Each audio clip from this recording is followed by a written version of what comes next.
Hello parents, welcome to our channel Himansh CDC. मैं हूं Priyanka Gupta, special educator, trainer and centre head of Himansh child development centre. आज की video में हम वर्चुअल ऑटिज्म से रिलेटेड जो भी आपके क्वेश्चन हैं उनके बारे में बातचीत करेंगे। So the first question we have is what is the difference between virtual autism and ASD और autism spectrum disorder. Virtual autism में और ऑटिज्म स्पेक्ट्रम डिसऑर्डर, इन दोनों में क्या डिफरेंस है? तो सबसे पहले वर्चुअल ऑटिज्म कोई एक ऑफिशियल टर्म नहीं है, इसे हम वर्चुअल ASD की टाइप भी बोल देते हैं। इसमें हमारे पास बच्चों में ASD वाले सिम्टम्स ही दिखाई देते हैं, बट इसके होने की वजह ही इसका सबसे बड़ा डिफरेंस है कि वर्चुअल ऑटिज्म बच्चों में एक्सेसिव स्क्रीन एक्सपोजर होने की वजह से होता है। 3 ईयर्स से पहले की एज में अगर बच्चों को 1 साल से लेकर 3 साल तक बहुत ज़्यादा स्क्रीन एक्सपोजर दिया जाता है तो वर्चुअल ऑटिज्म के सिम्टम्स हमारे बच्चों में दिखाई देते हैं, जो कि ASD के सिम्टम्स से मेल खाते हैं। सेकेंड क्वेश्चन इज, क्या वर्चुअल ऑटिज्म को हम ऑफिशियली डायग्नोस या असेस कर सकते हैं? तो नहीं, वर्चुअल ऑटिज्म की कोई ऑफिशियल असेसमेंट नहीं होती है। जैसे कि मैंने बोला कि ये एक्सेसिव स्क्रीन होने की वजह से जो हमारे नेगेटिव इम्पैक्ट्स बच्चों पे पड़ते हैं उनमें जो सिम्टम्स दिखाई देते हैं, उस टर्म के लिए हम वर्चुअल ऑटिज्म टर्म को यूज़। नेक्स्ट क्वेश्चन इज, क्या वर्चुअल ऑटिज्म हेरिडिटरी है? तो नहीं, वर्चुअल ऑटिज्म हेरिडिटरी नहीं है। ये सिर्फ और सिर्फ टू मच स्क्रीन एक्सपोजर के होने की वजह से ही हमारे बच्चों में इसके सिम्टम्स हमें देखने को मिलते हैं। And now the question is कि पेरेंट्स को किस तरह से पेरेंट्स को एड्रेस करना चाहिए अगर उनके बच्चों में वर्चुअल ऑटिज्म के बारे में उन्हें पता चलता है या उसके सिम्टम्स उन्हें दिखाई देते हैं। तो पेरेंट्स को सबसे पहले उनके स्क्रीन टाइम को बिल्कुल बंद करना है, and after that they have to communicate, interact with them face to face. उनके साथ कोशिश करें proper face to face interaction रखें, या तो आप उनके लेवल पर बैठें या उन्हें अपने लेवल पर बिठाएं, और प्रॉपर कोशिश करें कि उनको आप ब्लॉक करें और वो भी आपकी तरफ देखें, और फिर आप उनके साथ इंटरेक्ट करें। और हमें प्रोफेशनल हेल्प भी ज़रूर लेनी है, जिससे कि हमें एक प्रोफेशनल गाइडेंस मिलेंगी कि किस तरह की एक्टिविटीज़ हम अपने बच्चों के साथ घर पर कर सकते हैं, और हमारे बच्चों के इंटरवेंशन को भी हम जल्दी से जल्दी स्टार्ट कर पाएंगे।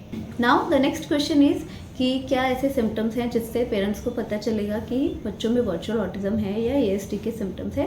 तो सबसे पहले हमें उनका बिहेवियर देखना है। बच्चों की इंटरेक्शन अपने आसपास से बिल्कुल धीरे धीरे बंद हो जाएंगी, उनकी सोशल इंटरेक्शन बिल्कुल ख़त्म हो जाएगी। इवन आपको भी वो बहुत कम रिस्पॉन्स देंगे। बहुत बार नाम बुलाने पर शायद बच्चा एक बार अपने नाम को रिस्पॉन्ड करता है, आई कॉन्टैक्ट देना वो धीरे धीरे बंद कर देंगे।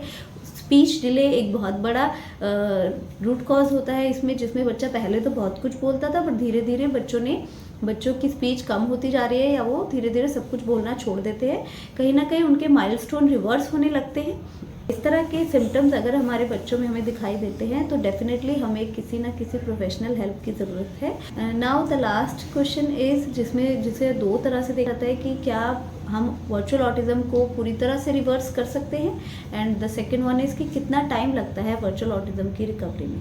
तो वर्चुअल ऑटिज्म को पूरी तरह से रिवर्स करने में बहुत सारे फैक्टर्स इंक्लूड होते हैं, जिसमें बच्चे की अर्ली इंटरवेंशन सबसे पहले इंपॉर्टेंट फैक्टर है। उसके बाद उसको किस तरह की हेल्प दी जा रही है, क्या हम उसके लिए प्रोफेशनल हेल्प ले रहे हैं, उसका रिस्पॉन्स टाइम कितना है, और घर पर भी पेरेंट्स अपने बच्चों के साथ कितना इन्वॉल्व है। ये सब फैक्टर्स बच्चे की रिकवरी में बहुत इंपॉर्टेंट रोल प्ले करते हैं।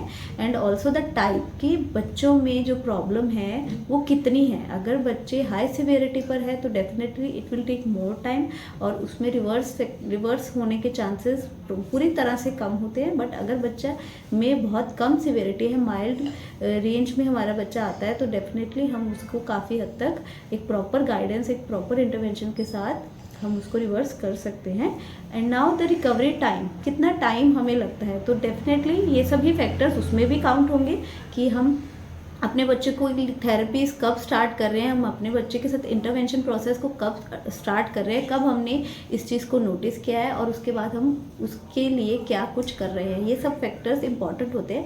बट अगर आप राइट टाइम इंटरवेंशन स्टार्ट करते हैं और सभी प्रोफेशनल हेल्प आपको अच्छी मिलती है, बच्चे का रिस्पॉन्स टाइम भी बहुत अच्छा है, तो डेफिनेटली हमें एक चीज़ लेकर चलनी है कि जितना टाइम आपने अपने बच्चे को स्क्रीन दिया है, अगर आपने पूरा 1 ईयर अपने बच्चे को प्रॉपर स्क्रीन टाइम दिया है तो मिनिमम 1 ईयर तो हमें लगेगा ही, या उससे ज़्यादा भी लग सकता है। तो पेरेंट्स को ये चीज़ अपने माइंड में लेके चलना है कि अगर हमें इस चीज़ को बहुत हद तक ख़त्म करना है, ओवरकम करना है, तो हमको एक लॉन्ग टर्म टाइम ड्यूरेशन लेके चलनी है, जिसमें हमें अपने बच्चे को प्रॉपर इंटरवेंशन देना है, प्रॉपर थेरेपिस्ट देनी है, उसकी हर प्रॉब्लम को एड्रेस करना है और उसके हिसाब से काम करना है। तो डेफिनेटली धीरे धीरे हम अपने बच्चे के रिस्पॉन्स को बेटर बना सकते हैं और इस प्रॉब्लम को ओवरकम कर सकते हैं। एक और क्वेश्चन है, बहुत बार पेरेंट्स सोचते हैं कि अगर वर्चुअल ऑटिज्म स्क्रीन टाइम की वजह से है तो क्या हम स्क्रीन टाइम बंद करेंगे तो हमारा बच्चा अपने आप ठीक हो सकता है? क्या virtual autism on it on resolve हो सकता है? तो नहीं, ऐसा नहीं है। डेफिनेटली ब्रेन हमारे बॉडी का एक ऐसा स्पेशल ऑर्गन है जो टाइम के साथ साथ हील हो सकता है, but with a proper stimulations, with the right interaction, with the right guidance, हम उसको ठीक कर सकते हैं। अगर आप अपने बच्चे का स्क्रीन टाइम बंद करते हैं तो उसके बाद भी आपको उसको एक प्रॉपर इंटरेक्शन देना है, हमें एक प्रोफेशनल हेल्प लेने की ज़रूरत है, जिससे कि हम उस अपने ब्रेन को धीरे धीरे उस प्रॉब्लम को हील कर सकें और अपने इश्यूज़ को ओवरकम कर सकें। इन सभी इश्यूज़ के अलावा भी अगर आपका कोई और क्वेरी है तो आप मुझे डीएम कर सकते हैं या मेल कर सकते हैं। हम कोशिश करेंगे कि हम आपकी सभी प्रॉब्लम्स को रिजॉल्व कर सकें। अगर आपको कुछ भी क्वेरी है तो आप हमें प्लीज़ कांटेक्ट कीजिए।